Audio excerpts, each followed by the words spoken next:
The first sign of trouble came with blue and red lights reflecting off the still waters of my lake.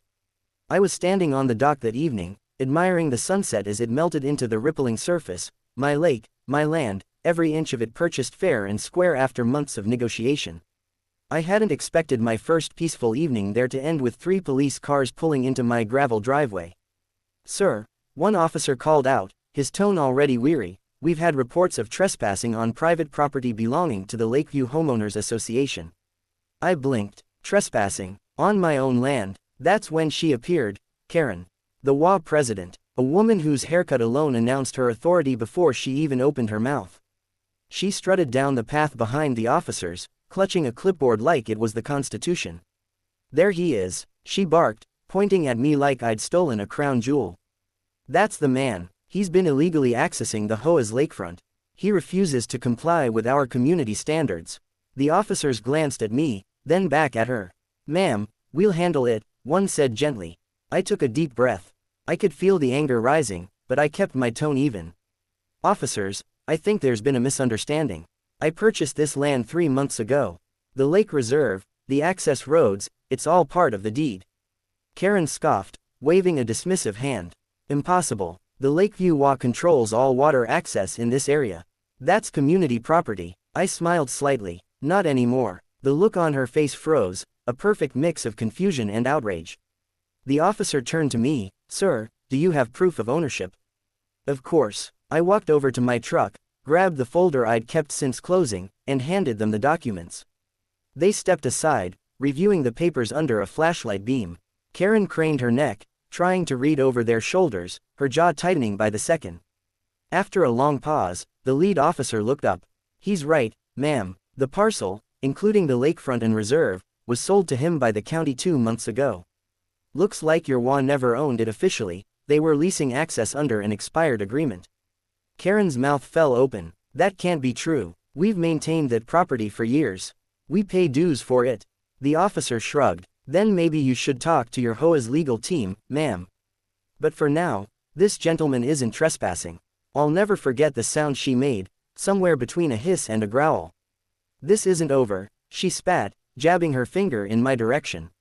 "You have no idea what you've done." I just nodded. "Actually, I think I do." They left after that, their taillights fading into the dark. But the real storm was only beginning. Over the next week, the HOA declared war. They posted angry flyers at the neighborhood entrance warning residents that a private individual had seized community property. Karen even called me directly, her voice dripping with venom. "You think you can come in here, buy a piece of land, and just take our lake?" she said. "You're not part of this community. You'll never be." "I didn't take anything," I replied calmly. "The county sold it. You should have renewed your lease." She hung up. A few days later, I discovered they'd installed a chain-link fence across the dirt road leading to the lake, complete with a sign reading, "HOA members only." That was a mistake. I drove straight to the county recorder's office and filed a notice of encroachment. The next morning, a sheriff's deputy accompanied me as we cut the lock and tore the sign down. Karen showed up moments later, red-faced and shrieking. "You can't do that," she screamed. "That's our property." The deputy turned to her, expression flat. "Ma'am, the property line is clearly marked. He owns the entire reserve, including your so-called community access. If you interfere again, it'll be considered trespassing." I didn't say a word. I just watched as her confidence deflated like a punctured balloon. It took only 2 weeks before panic spread through the HOA. Without official access to the water, their homes, all advertised as lakefront properties, plummeted in value. Residents started showing up at my gate, trying to negotiate. "Can we just talk about a shared use agreement?" one man asked politely. "Our kids grew up swimming here." I understood his frustration, but I wasn't about to give in easily. "I'm not unreasonable," I said. "But your HOA made this hostile. You can thank your president for that." Word got around fast. The next HOA meeting, according to a neighbor who recorded it, was chaos. Dozens of homeowners shouting at Karen, demanding answers. Someone slammed a binder on the table so hard it cracked. One resident yelled, "You cost us access to the lake because you couldn't keep your ego in check." Karen tried to defend herself. "I was protecting our community," she shrieked. But they weren't buying it.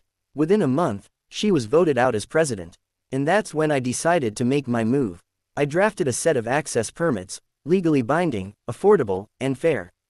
Homeowners who wanted to use the lake could pay a modest annual fee that would go toward maintenance, cleanup, and wildlife preservation.